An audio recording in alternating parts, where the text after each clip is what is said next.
আসসালামু আলাইকুম ওরহমতুল্লাহি ওবরাকাতুহু। আলহামদুলিল্লাহ আলহামদুলিল্লাহি নাহমাদুহু ওয়া নাস্তাঈনুহু ওয়া নাস্তাগফিরুহু ওয়া নু'মিনু বিহি ওয়া নাতাওয়াক্কালু আলাইহি ওয়া নাউযু বিল্লাহি মিন শুরুরি আনফুসিনা ওয়া মিন সাইয়্যাতি আমালিনা ওয়া মান ইয়াহদিহিল্লাহু ফালা হাদিয়া লাহু ওয়া নাশহাদু আল্লা ইলাহা ইল্লাল্লাহু ওয়া নাশহাদু আন্না মুহাম্মাদান আবদুহু ওয়ার রাসূলুহু আম্মা বা'দ। প্রিয় সুধী, বিগত কয়েকদিন ধরে ফিতরা নিয়ে আলোচনা। তো সামনেই ফিতরা। তো ফিতরা কিভাবে আদায় করবেন, ফিতরা কাদের উপরে ফরজ, সেই ব্যাপার নিয়ে আপনার সামনে কথা বলা হচ্ছে।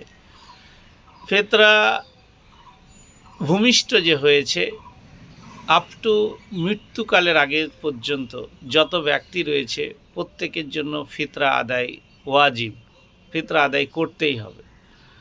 আপনার বাড়িতে 5 জন আছে, 5 আড়াই কত হয়?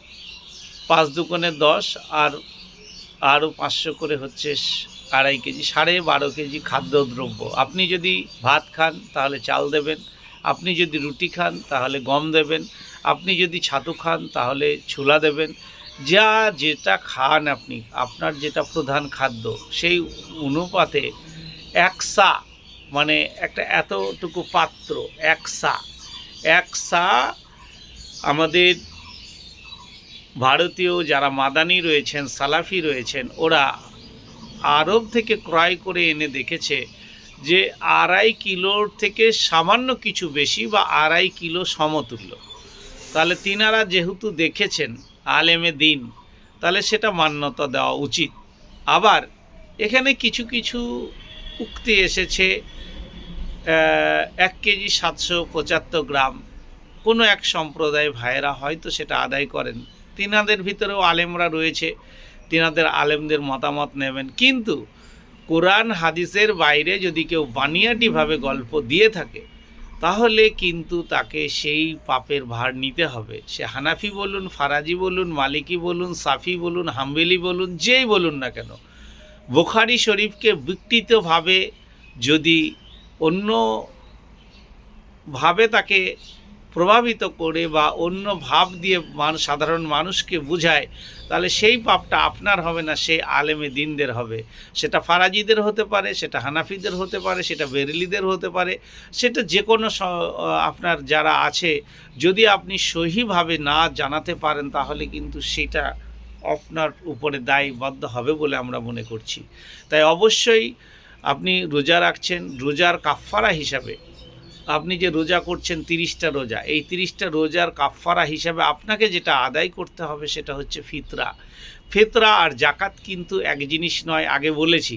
ফিতরা হচ্ছে আলাদা জিনিস আর জাকাতুল ফিতর আলাদা জিনিস। তাহলে ফিতরা আলাদা জিনিস, জাকাত আলাদা জিনিস। জাকাত কারা দেওয়ার যোগ্য আর জাকাত কারা নেওয়ার যোগ্য, সে বিষয় নিয়ে গতদিন কথা হয়েছিল। আজকে যেটা হচ্ছে ফিতরা, তাহলে ফিতরা আপনাকে দিতেই হবে, এটাই মাস্ট। আপনি রোজা করেছেন, আপনাকে ফিতরা আদায় করতে হবে। কিভাবে করবেন? যেটা আপনি খান সেটা দেবেন।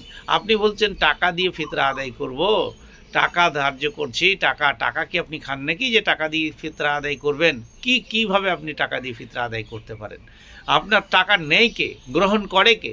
যে গ্রহণ করে সেও তো আপনার মতো একজন বেকুব। তাহলে আপনি যেহেতু টাকা খান না, টাকা ফেরত দেবেন না, টাকা ফিতরা দেবেন না, অবশ্যই আপনি খাদ্যদ্রব্য দিয়ে ফিতরা আদায় করুন।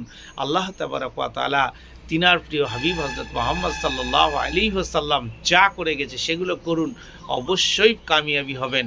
আর যদি বলেন ইসলাম মন গড়া, তাহলে আপনার মন গড়ার সাজা আপনাকে নিতে হবে। মন গড়ার যে কাহিনী রয়েছে সেই সব কাহিনীর হিসাব কিন্তু আপনাকে দিতে হবে। তাই মন গড়া বাদ দিয়ে দ্বীন-ই ইসলাম, আল কুরআনুল মাজিদ, বুখারী শরীফ কি বলছে সেগুলো দেখে অবশ্যই চলুন। অবশ্যই ফিতরা খাদ্যদ্রব্য দিয়ে আদায় করুন, এবং সেটা 2.5 কিলোর বেশি নতুবা 2.5 কিলোর কম কখনো যেন না হয়, সেরকমভাবে মাথাপিছু ফিতরা আদায় করুন। আল্লাহ তাবারক ওয়া তাআলা সকলকে যেন সঠিক বোঝার তৌফিক দান করুন। আমিন। আসসালামু আলাইকুম ওয়া রাহমাতুল্লাহি ওয়া বারাকাতুহু।